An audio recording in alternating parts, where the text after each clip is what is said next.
So you usually see me on the Transalp, but now I'm in Thailand and I'm trying out different bikes.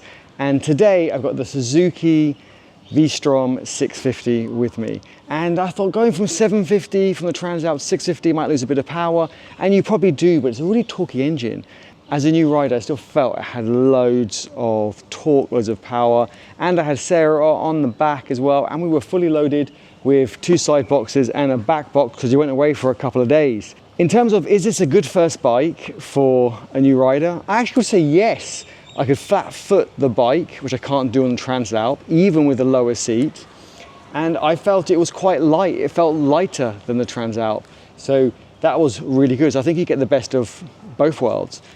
Would I go off-roading with this? Probably not. I felt it was a slightly sportier position. I felt I was slightly forward. So after riding for 4 hours, I did feel that my shoulders and my back were a bit more sore than on the Transalp. You probably can rotate the handlebars and put a riser in to customize it for you. I'm not exceptionally big. I'm 5'9". I know there are people who are taller who would definitely do something like that. I felt it was slightly more tighter in the cockpit area in this area, but it was still a really pleasant ride. We did 500 kilometers on this, and I really enjoyed it. Now I'm in Thailand, I'm going to be renting so many different bikes from Royal Enfields, Suzukis, Hondas, Yamahas, and so on. The next one I'm going to rent is the Vstrom 800. I really want to compare it to this bike, and I'll give you my opinions on that as a new rider.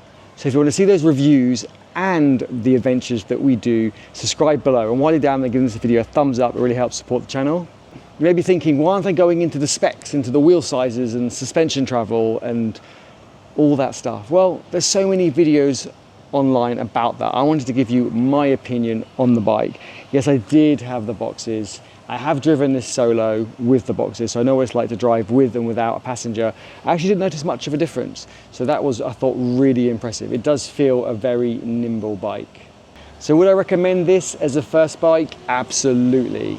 I recommended the Transalp as a first bike as well. Link to that in the description below. However, I felt there was more of a learning curve with the Transalp. I felt that it's something you could grow into and probably not grow out of. So it is a really great bike to get. This bike, however, I feel it will have less of a learning curve. I just felt it was easier to get on with it from a height, from a width, from a weight, and from a maneuverability perspective.